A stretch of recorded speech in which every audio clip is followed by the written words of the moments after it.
তার উপর নয়।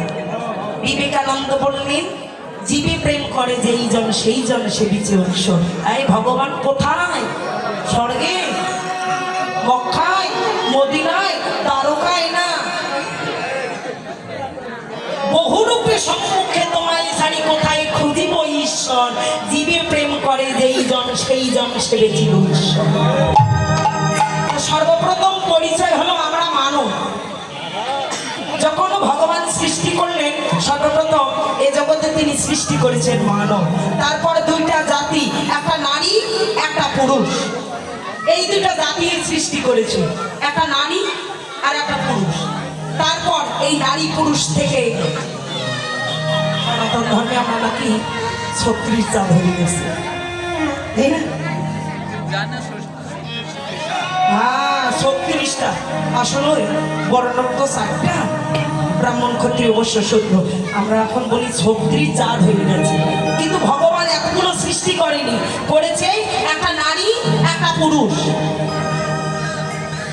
তাই কীর্তনাঙ্গনে সৃষ্টি ছেড়া যে মানব, অর্থাৎ তারই সেবক একজন পরম ভক্ত। কীর্তনাঙ্গনে তার প্রেমে মগ্ন হয়ে 100 টাকা দান করলেন। তার যেন সৃষ্টিকর্তার চরণে মতি হয়, মানব হিসাবে যেন তিনি শ্রেষ্ঠ মানব হিসাবে পরিচিত হতে পারেন। পরম করুণাময়ের কাছে এই প্রার্থনা, এই প্রত্যাশা, সবাই তাকে আশীর্বাদ করবে। গোবিন্দই আমার কি করেছে, আহা গোবিন্দ সকালবেলা ধন লইয়া কষ্টে গিয়েছিলেন, গিয়ে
সেখানে উপস্থিত হয়ে কি করেছে দেখেছেন? শিরোপরশিয়া। শির মানে কি রে? শির মানে মাথা, শির মানে মাথা। তাই গোবিন্দ সেখানে উপস্থিত হয়ে শিরোপরশিয়া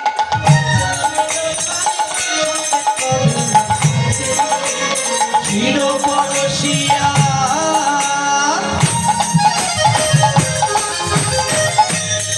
বচনের ফলে সংকল্প করুন শিরোপরশিয়া বচনের শিরোপরশিয়া বচনের ফলে সংকেত করুন তুমি ঘাটে এসো, ঘাটে এসো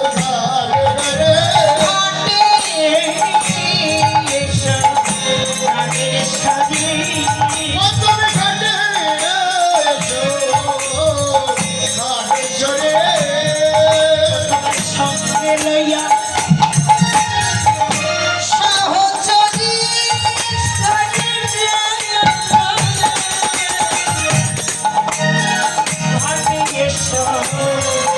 তুমি প্রাণের শনি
বসে এমন সময় শ্রীমতী রাধা রানী কি করেছে সখীগণকে সঙ্গে লইয়া ওই যমুনার ঘাটের দিকে যাচ্ছে। তো যখন যমুনার ঘাটের দিকে যাচ্ছে গোবিন্দ রাধা রানীকে ইশারা করলেন, অর্থাৎ চোখে চোখে কথা বলা যায় না? বদলে যে কথা বলতে হয় এমনটা নয়, কেউ বলা যায়, অর্থাৎ যার সঙ্গে যার থাকে ভাব, তাই না? তার সঙ্গে কথা না বললে তাকে দেখলেও না। আঞ্চলিক ভাষায় একটা কথা বলে, আচ্ছা বলুন তো, প্রেমিক প্রেমিকা যারা প্রেম ভালোবাসা করছে লুকিয়ে লুকিয়ে দেখা করে, কথা তো বলা যায় না, একটা চোখের পলক দেখলে জানি কি শান্তি হয়। তাহলে যার সঙ্গে যার থাকে ভাব তাকে অর্থাৎ কথা বলতে পারলাম না, দুঃখ নাই, তাকে দেখলেও না, তার কথাগুলো শুনলেও না। আচ্ছা বলো, আপনারা কি ভাব করেন না? করে। এই মানুষটার সঙ্গে যদি আপনাদের ভাব না থাকতো তাহলে আপনারা এখানে বসে কিসের জন্য? ওই মানুষটাকে তো কেউ কোনোদিন দেখে, দেখেছেন না? তাহলে আপনারা বসে আছেন ওই মানুষটার কথাগুলো শোনার জন্য। যদি তাকে দেখতে পান একদিন না একদিন, ধ্রুব সত্য শাস্ত্র প্রমাণ করলেন, যদি সে অনুরাগের ঘরে ডাকে, অনুরাগের ঘরে যদি কেউ ডাকে, ভগবান আজ দেখা দেবে না সত্যি, কিন্তু কালকে দেখা দেবে। কাল না হয় পরশু, এ জন্মে না হোক পরের জন্মে, ও বাধ্য, ভগবান বাধ্য ভক্তের কাছে। কারণ সকলেরই সকল আছে, আপনাদের মা আছে, বাবা আছে, ছেলে আছে, মেয়ে আছে, জায়গা আছে, জমি আছে, আছে না? ভগবানের কিন্তু কিচ্ছু না, বাবা আছে না, মা আছে। ভক্তই আমার মাতা, ভক্ত আমার পিতা, ভক্ত আমার গুরু, ভক্ত আমার নাম দিল বাঞ্ছা কল্পতরু, ভক্ত দিলে আমি খাই। যেদিন ভক্ত দেবে না সেদিন আমি উপবাসে থেকে যাব। উপবাসে থেকে যাই। ভগবানের যদি সবকিছু হয় তাহলে যেদিন ভক্ত দেয় না সেদিন ভগবান কেন উপবাস থাকে? কি বাবা? ভগবান বলেছে তোমাদের সকলের সবকিছু আছে, আমার তো কেউ নাই। ভক্তই আমার সব, ভক্তির সুখে আমি সুখী,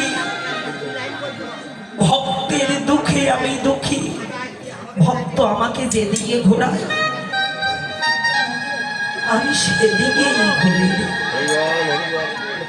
কেন? তাকিয়ে দেখো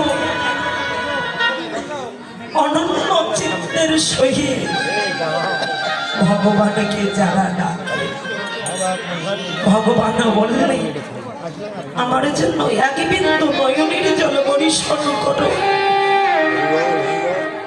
আমি ওই ভক্তের